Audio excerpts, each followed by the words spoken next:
Hello friends, அடுத்த பொறுப்பை நான் உங்கள்கிட்ட கொடுக்குறேன். இதே மாதிரி ஒரு பர்ஃபார்மன்ஸை நீ தொடர்ந்து கொடுத்தா போதும் அப்படிங்கிற மாதிரி கௌதம் கம்பீர் பார்த்தீங்க அப்படின்னா, ஹர்திக் பாண்டியா கலட்டி விட்டுட்டு திலக் வர்மா வச்சு பெரிய ஒரு டிஸ்கஷனே இப்போ பண்ணிகிட்ருக்காரு.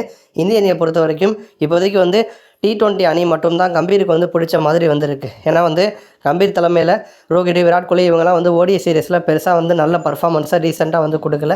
டெஸ்ட்டு தொடர் அதை விட படுமோசமாக போயிட்டுருக்கு. விராட் கோலி, ரோஹித் சர்மா இவங்களெல்லாம் வச்சு டீமை ரன் பண்ணவே கம்பீருக்கு பிடிக்கல. இவங்களை வெளில அனுப்பிட்டு யங் பிளேயர்ஸை வச்சு ஒரு புது டீமை ஃபார்ம் பண்ணக்கூடிய ஒரு பிளானில் கம்பீர் இருக்கார். ஏன்னா இப்போ கம்பீர் ஒரு அக்ரெசிவான ஆள். ரோஹிட்டையோ கோலியோ ரொம்ப ஃப்ராங்காலாம் திட்ட முடியாது. எல்லா டைமும் திட்ட முடியாது. திட்டினாலும் அவங்க கேட்க மாட்டாங்க. பட் அதுவே யங் பிளேயர் அப்படிங்கிறப்ப இப்போ KL ராகுல், ஸ்கை, திலக் வர்மா இந்த மாதிரி பிளேயர்ஸ்லாம் என்ன தான் திட்டினாலும் அவங்க அக்செப்ட் பண்ணிப்பாங்க. சொல்கிறத அப்படியே கேட்பாங்க. அந்த வகையில் பாண்டியாவை என்னவோ தெரியல, கம்பீருக்கு பிடிக்கல. அதனாலே கம்பீர் உள்ளே வந்த பிறகு பார்த்தீங்கன்னா பாண்டியா கிட்ட கேப்டன் பொறுப்பை கொடுக்காம தொடர்ந்து அவர் ஓரம் கட்டினார். சூரியகுமார் யாதவ் ப்ரமோட் பண்ண பார்த்தாரு. ஆனால் டிராவிட் கோச்சாக இருந்தப்போ ஹர்திக் பாண்டியா கிட்ட தான் T20 ஃபார்மெட்டை கொடுத்தாங்க. ஆனால் கம்பீர் வந்த பிறகு பாண்டியாவுக்கான அந்த முக்கியத்துவம் குறைஞ்சிக்கிட்டே இருக்குது. கம்பீர் கூட தொடர்ந்து டச்சிலே இருக்கிற காரணத்தினால என்னவோ தெரியல, சூரியகுமார் யாதவும் பார்த்தீங்கன்னா பாண்டியாவை தொடர்ந்து புறக்கணிச்சிக்கிட்டே வந்திருக்காரு. நல்லா யோசிச்சு பாருங்களேன்.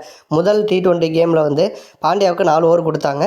அதில் 42 ரன்னை பாண்டியா வாரி வழங்கினார். முதல் T20யில் ஓகே, ஏதோ ரன்களில் கொடுத்துட்டாரு. ஓகே, இப்போ ரெண்டாவது T20யில் 2 ஓவர் போட்டு வெறும் 6 ரன்னை மட்டும்தான் பாண்டியா விட்டு கொடுத்தாரு. ஆனால் பாண்டியாவுக்கு 4 ஓவர் சூரியகுமார் அதை கொடுக்கல. அப்போ பாண்டியா இதனால் பயங்கர அப்செட் ஆகிட்டார். ஏன்னா 2 ஓவர் போட்டிருக்காரு, வெறும் 6 ரன்னை தான் விட்டு கொடுத்துருக்காரு, விக்கெட்டும் எடுத்திருக்காரு. அப்போ இந்தளவுக்கு டச்சில் இருக்கார். அப்போ இந்த மாதிரி இருக்க ஒரு பவுலர் என்ன ஆசைப்படுவார், தொடர்ந்து இன்னும் 2 ஓவர் போடணும் அப்படின்னு தான் ஆசைப்படுவார். ஆனால் ஸ்கை அதுக்கு வாய்ப்பே கொடுக்கல. அது மட்டும் இல்லாமல் பாண்டியா முன்னாடி நின்னா ஏதாச்சும் அட்வைஸ் பண்ணிக்கிட்டே இருக்காரு, ஏதாச்சும் ஐடியா சொல்கிறேங்கிற பேரில் வந்துக்கிட்டே இருக்காரு, கேப்டன்சியில் தலையிட்டார் அப்படின்னு சொல்லிட்டு சூரியகுமார் யாதவ் பாண்டியாவை பவுண்டரி லைன் பக்கத்தில் அனுப்பி வச்சார். அப்போ போயிட்டு கம்பீர் கிட்டலாம் பாண்டியா கம்ப்ளைண்ட்டும் பண்ணியிருப்பார், எனக்கு ஓவர் கொடுக்க மாட்டார் அப்படின்னு. இப்போ இன்னொரு புறம் பேட்டிங்கில் இப்போ திலக் வர்மா வேறு லெவலில் பர்ஃபார்ம் பண்ணிகிட்ருக்காரு. அவர் கடைசியாக ஆடின 4 T20 இன்னிங்ஸில் 2 செஞ்சுரி போட்டிருக்காரு. அடுத்தது நாட் அவுட்டு.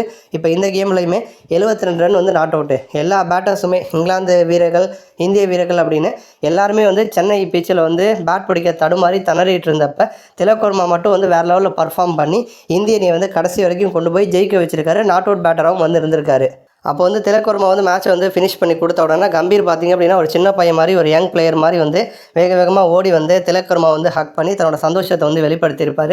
அதோடு மட்டும் இது முடியலை அப்படின்னு தான் சொல்லணும். மேட்ச்லாம் முடிஞ்ச பிறகு பார்த்திங்கன்னா திலக் வர்மா மற்ற பிளேயர்ஸை வச்சு கம்பீர் ஒரு மீட்டிங் போட்டிருப்பார். அதில் பாண்டியா தவிர்த்துட்டார். இப்போ அதில் பார்த்திங்க அப்படின்னா திலக் வர்மா கிட்ட ரொம்ப க்ளோஸாக கம்பீர் பேசிகிட்டு இருந்தார். அதாவது நீ நல்லா இதே மாதிரி பர்ஃபார்ம் பண்ண அப்படின்னா ஸ்கைக்கு அடுத்து வைஸ் கேப்டன் பொறுப்பை அவங்ககிட்ட கொடுக்குறேன், அடுத்த T20 கேப்டனாக நீ வரலாம், ஸோ உன்னால் முடியும், தொடர்ந்து இதே மாதிரி ஆடு அப்படிங்கிற மாதிரி சொல்கிறாரு. இப்போ இதன் மூலமாக பார்த்தீங்கன்னா பாண்டியாவை தான் ஓரம் கட்டுறாரு. ஏன்னா இப்போதைக்கு T20 கேப்டன் லிஸ்ட்டில் ஸ்கை சொதப்படாமல் அடுத்து பாண்டியா தான் வரணும். ஆனால் பாண்டியா ஓரம் கட்டிட்டு அவருடைய இடத்துக்கு திலக் வர்மா கொண்டு வருவதற்கு இப்போ கம்பீர் முயற்சி பண்ணிகிட்ருக்காரு. நன்றி.